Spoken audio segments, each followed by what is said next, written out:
नक्कीच याबद्दल मी या सर्व तरुणाई ज्याला आपण जेनझी असं म्हणतो यांचं अभिनंदन करीन की त्यांनी एक अहंकार तोडलेला आहे.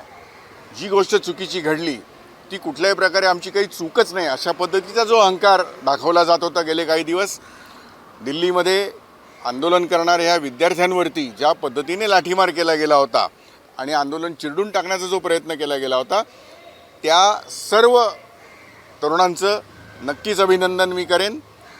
अनेक राजकीय पक्षांनी जरी याला पाठिंबा दिलेला असला तरीसुद्धा हा खरा विजय या तरुणाईचा आहे, या जेनजीचा विजय. त्यांचं मी नक्कीच अभिनंदन करेन. उद्याचं मोर्चाचं काय असेल की नाही त्याच्यावरती चर्चा करू, पण अभिनंदन मोर्चा होऊ शकतो. तो या विद्यार्थ्यांचं अभिनंदन तर करावं लागेल. विजयी मोर्चा असेल, आनंद त्या ठिकाणी व्यक्त केला जाईल. आता असं आहे की आत्ताच हा निर्णय आलेला आहे, आम्ही त्याबद्दल चर्चा करू. पण मला असं वाटतं की ही सगळी मंडळी, ही जी तरुण मुलं गेली इतके दिवस सातत्याने रस्त्यावर आहेत, फक्त दिल्लीच्या जंतर मंतरवर नाही तर सगळ्या भारतातल्या विविध शहरांमध्ये ही सगळी मंडळी रस्त्यावर उतरलेली आहेत आणि पोलिसांनी जागोजागी त्यांना कुठेतरी अडवायचा प्रयत्न केला. तसे आदेश विविध सरकारकडून त्यांना जरी आले तरी ती कोणालाही न घाबरता रस्त्यावर उतरत होती आणि त्याच्यामुळेच हा विजय झालेला आहे. त्यामुळे त्यांचं अभिनंदन करण्यासाठी काहीतरी तर करावं लागेल. मोदी सरकारला फार मोठा झटका म्हणायचा, कारण का आत्तापर्यंत असा राजीनामा आंदोलनानंतर झाला नव्हता.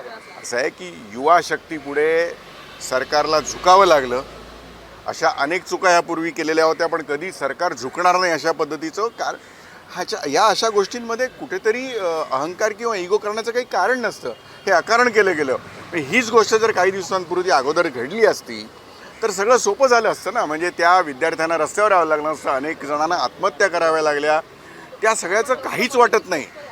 हा जो निर्दयीपणा दाखवला जातो तर त्याला कुठेतरी या गोष्टीमुळे आता त्याला म्हणतो की ते थांबेल. आता यापुढे अशी कुठली गोष्ट होणार नाही.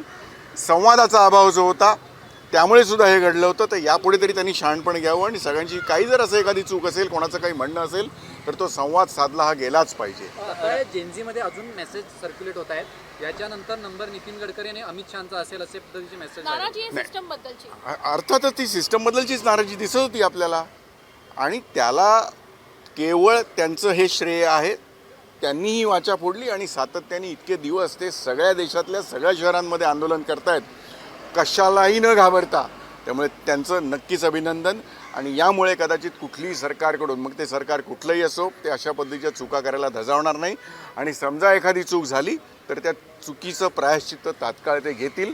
पुन्हा अशा पद्धतीने कोणाचं या तरुणाईचं ते अंगावर घ्यायचा प्रयत्न कधी करणार नाही. ज्या पद्धतीने विरोधी पक्ष सुद्धा या जेनजीच्या मागे उभे राहिले, मग काँग्रेस असेल किंवा तुमचे पक्ष असतील, भविष्यात या जेनजीला आत्ता तुम्ही जोडल्यामुळे किती याचं मायलेज मिळू शकतं? एक लक्षात घ्या की याचं मायलेज हा विचार करून आम्ही त्यांना पाठिंबा दिलेला नव्हता. जी गोष्ट खरी होती, जी गोष्ट सत्य होती आणि जी गोष्ट योग्य होती, त्यांच्या मागण्या या रास्त होत्या, त्याला दिलेला आम्ही पाठिंबा होता.